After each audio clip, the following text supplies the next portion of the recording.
Internet বন্ধ করে গণহত্যার মামলায় সাবেক প্রধানমন্ত্রী শেখ হাসিনার উপদেষ্টা ও ছেলে সজীব ওয়াজেদ জয় এবং জুনায়েদ আহমেদ পলকের বিরুদ্ধে আনুষ্ঠানিক অভিযোগ গঠনের শুনানি আজ। আন্তর্জাতিক অপরাধ ট্রাইব্যুনাল 1-এ এই শুনানি হবে। এর আগে গত বুধবার ট্রাইব্যুনালে এই মামলার অভিযোগ গঠনের শুনানি হবার কথা ছিল, কিন্তু পলাতক আসামি জয়ের পক্ষে রাষ্ট্রনিযুক্ত আইনজীবী নিয়োগের চিঠি ইস্যু না হওয়ায় শুনানি পিছিয়ে আজকের দিন ঠিক করা হয়। প্রসিকিউশনের অভিযোগ অনুযায়ী জুলাই অভ্যুত্থানের সময় ইন্টারনেট সেবা বন্ধ করে হত্যাকাণ্ডের তথ্য আড়াল, আন্দোলনকারীদের বিরুদ্ধে দমন-পীড়নে উস্কানি, ষড়যন্ত্র ও প্রত্যক্ষ সম্পৃক্ততার মাধ্যমে মানবতা বিরোধী অপরাধে যুক্ত ছিলেন আসামিরা। এছাড়াও আজ আশুলিয়ায় মরদেহ পোড়ানো মামলায় সাক্ষ্য গ্রহণের কথা রয়েছে আন্তর্জাতিক অপরাধ ট্রাইব্যুনাল 2-এ।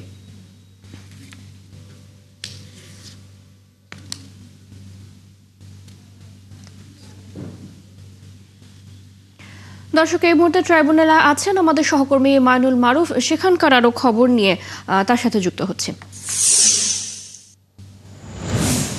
মাইনুল, শুনানির কি তথ্য আছে আপনার কাছে জানাবেন?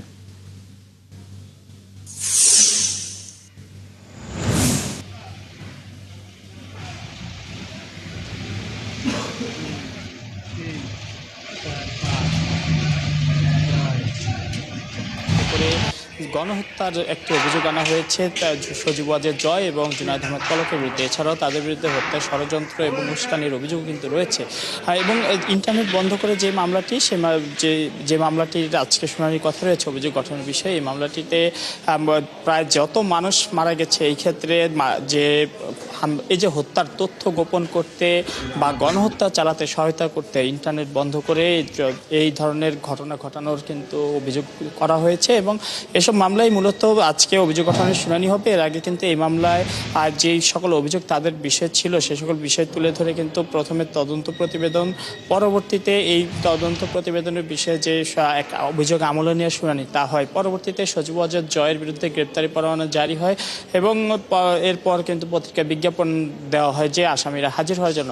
এরপরে কিন্তু অভিযোগ গঠনের জন্য গত 7 তারিখ কিন্তু নির্ধারিত ছিল। তবে সেদিন যে স্টেট ডিফেন্স নিয়োগ দেওয়া হয়েছিল সে স্টেট ডিফেন্সে হাতে চিঠি না পাওয়ায় মূলত শুনানিটি পিছিয়ে আজকের দিনটি নির্ধারণ করা হয় এবং আজ কিন্তু শুনানি হবে। এবং আমরা দেখেছি যে উভয় পক্ষের আইনজীবীরাই কিন্তু ইতিমধ্যেই আন্তর্জাতিক অপরাধ ট্রাইব্যুনালে এসেছেন এবং হয়তো 11:30 থেকে 12টা নাগাদ কিন্তু এই শুনানি শুরু হতে পারে।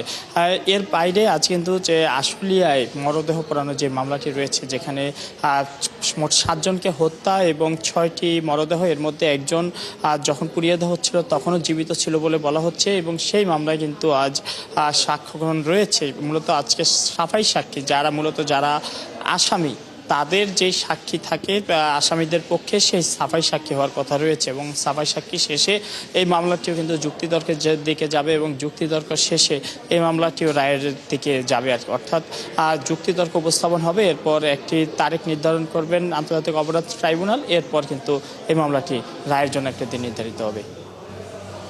মাইনুল, ধন্যবাদ আপনাকে আমাদের সাথে যুক্ত হবার জন্য। ট্রাইব্যুনাল থেকে যুক্ত ছিলেন আমাদের সহকর্মী মাইনুল মারুফ।